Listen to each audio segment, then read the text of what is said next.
BNP হচ্ছে একমাত্র দল যা বাংলাদেশকে রক্ষা করতে পারে। বন্ধুগণ, বিএনপির জন্ম হয়েছিল এমন একটা সময়ে যখন রাজনৈতিক শূন্যতা বিরাজ করছিল। স্বাধীনতার ঘোষক শহীদ প্রেসিডেন্ট জিয়া রহমান সেটা উপলব্ধি করেই বিএনপির প্রতিষ্ঠা করেছিলেন এবং তিনি বাংলাদেশ জাতিকে একটা নতুন জাতীয়তা দিয়েছিলেন, দর্শন দিয়েছিলেন, বাংলাদেশী জাতীয়তাবাদ।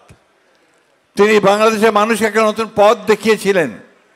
অর্থনীতির ক্ষেত্রেই তিনি বাংলাদেশে যে একটা ফ্রি ইকোনমি অর্থাৎ আপনার মুক্তবাজার অর্থনীতির সূচনা করে বাংলাদেশের অর্থনীতিকে এক ধাপে কয়েক ধাপে উঁচুতে নিয়ে গিয়েছিলেন। তিনি বাংলাদেশের পলিটিক্সে একটা পূর্ণ পরিবর্তন নিয়ে এসেছিলেন সেই স্বাধীনতার মধ্য দিয়ে, তার বহুদলীয় গণতন্ত্রের মধ্য দিয়ে। বেগম খালেদা জিয়া বহুদলীয় গণতন্ত্র থেকে পার্লামেন্টারি পলিটিক্স করেছিলেন এবং তিনি প্রথম আমাদের যে কেয়ারটেকার গভর্নমেন্ট সরকার প্রবর্তন করেছিলেন। আর আজকে আমাদের নেতা তারেক রহমান তিনি 31 দফা দিয়ে একদিকে রাজনৈতিক কাঠামো পরিবর্তন রাষ্ট্রের, অন্যদিকে অর্থনৈতিক কাঠামো পরিবর্তন, এই দুটোই তিনি আজকে পথ দেখিয়ে দিয়েছেন আমাদের বন্ধুগণ। এক দীর্ঘ সংগ্রামের পরে আমাদের অনেক রক্তপাতের মধ্য দিয়ে আমরা আজকে একটা সুযোগ পেয়েছি আমাদের রাষ্ট্রকে নিজেরা গড়ে তুলবার।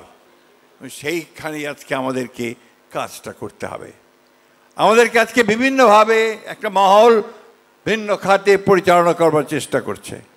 এই নির্বাচন যেটা এখন একমাত্র বিকল্প এই দেশকে রক্ষা করবার, সেই নির্বাচনকে আজকে বিঘ্নিত করবার, তাকে ব্যাহত করবার প্রচেষ্টা চালানো হচ্ছে। আজকে এখানে পিআর পদ্ধতি আনার কথা বলা হচ্ছে এবং হুমকি দেওয়া হচ্ছে যে পিআর না হলে নির্বাচন করতে দেওয়া হবে না। বন্ধুরা, একটা কথা পরিষ্কার করে আমরা এই সরকারকে বলে দিতে চাই খুব স্পষ্টভাবে যে আমরা এই সরকার এখন পর্যন্ত যে সমস্ত সংস্কারগুলো একমত হতে পড়েছে এবং রাজনৈতিক দলগুলো একমত হয়েছে, আমরা সেগুলোর সঙ্গে একমত এবং আমরা অবশ্যই যেভাবে পদ্ধতিতে অতীতে নির্বাচনে আমরা ভোট দিয়ে এসেছি সেইভাবে আমরা ভোট দেব, আমাদের প্রতিনিধি এবং আমাদের পার্লামেন্ট নির্বাচন করব। আরেকটা কথা পরিষ্কার করে জানাতে চাই যে আমরা কারো হুমকিতে মাথা নত করতে বাংলাদেশের মানুষ রাজি নয়। আপনারা নিশ্চয়ই বাংলাদেশে একটা নির্বাচনের মাধ্যমে গণতান্ত্রিক সরকার দেখতে চান না?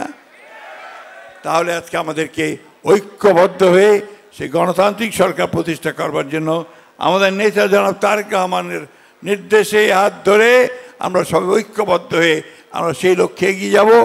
ইনশাআল্লাহ নির্বাচনের মধ্য দিয়ে আমরা জনগণের সরকার প্রতিষ্ঠা করে, বিএনপি সরকার প্রতিষ্ঠা করে আমাদের নেতা তারেক রহমানকে আমরা প্রধানমন্ত্রী নির্বাচিত করতে পারবো এবং বিএনপিকে আবার ক্ষমতায় নিয়ে আসতে পারবো। এই কথা বলে আজকে এই প্রতিষ্ঠার দিনে আমি সকলকে ধন্যবাদ।